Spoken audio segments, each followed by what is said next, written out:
I've dealt with severe health anxiety, general anxiety, and panic attacks for somewhere around 5 years. During those years, I couldn't wrap my head around the fact that the terrifying symptoms I was experiencing could actually be the result of anxiety.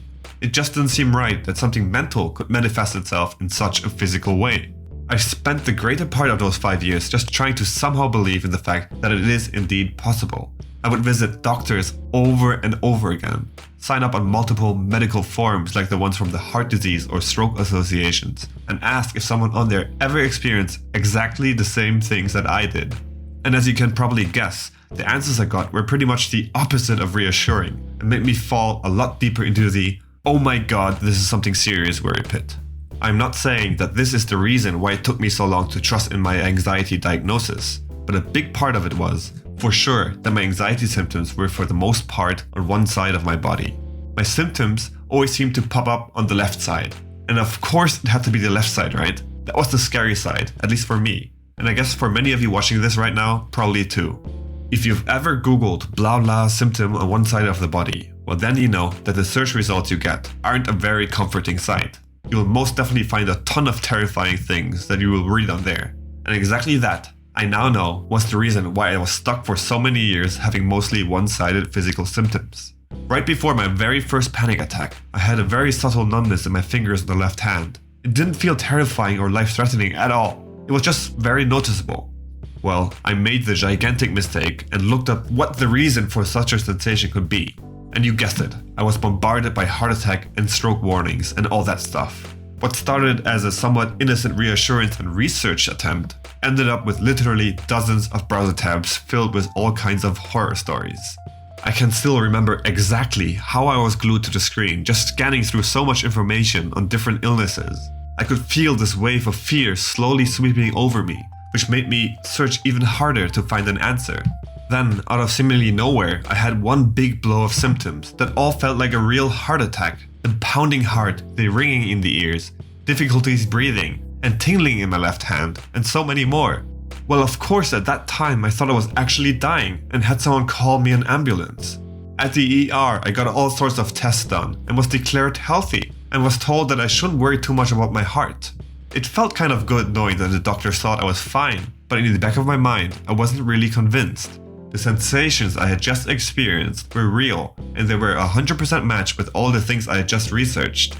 How could the doctors care so little and don't take this serious? Did they just look at my age and then discount the possibility of a stroke or a minor heart attack? Those were the kind of things that just constantly went through my mind.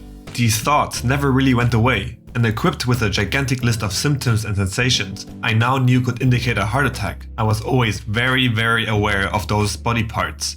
It was like my brain couldn't think of anything else. I was always waiting for something to pop up. It's so weird to describe, but I was kind of constantly on edge just because I thought I knew that something terrible is guaranteed to happen. I mean, literally everything would push me over the edge and into a big time panic attack. Just going into a mall with that bright light made everything look so unnatural. If something unexpected moved somewhere around my peripheral vision, I would jump to the conclusion that my eyes are failing and that it's probably a sign of a stroke.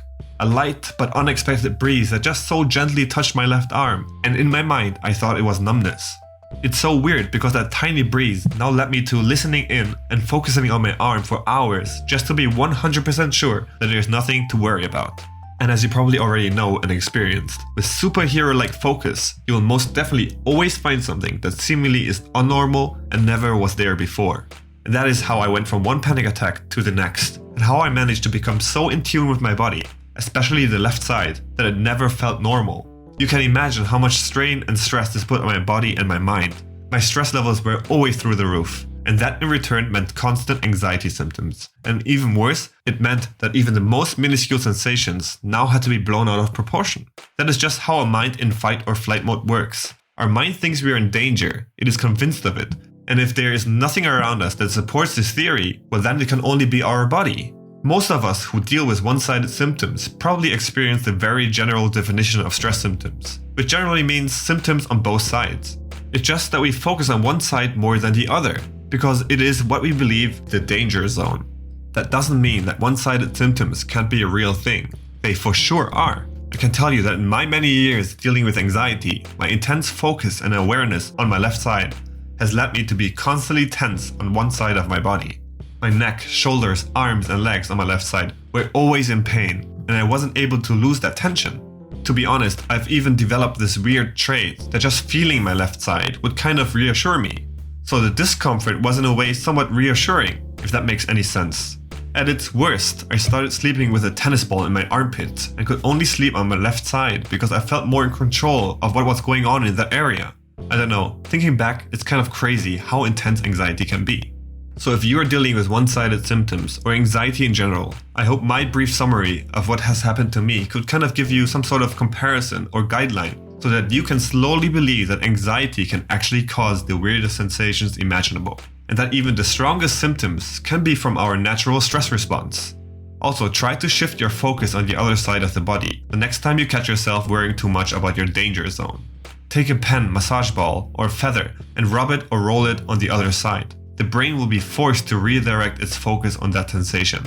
The key to losing this fear is to lower your general stress levels to a point at which an automatic reaction from your fight or flight response no longer happens, and you can consciously think about what is going on. You need to regain control over your mind and get out of that hyperstimulated state in which everything is cause for alarm.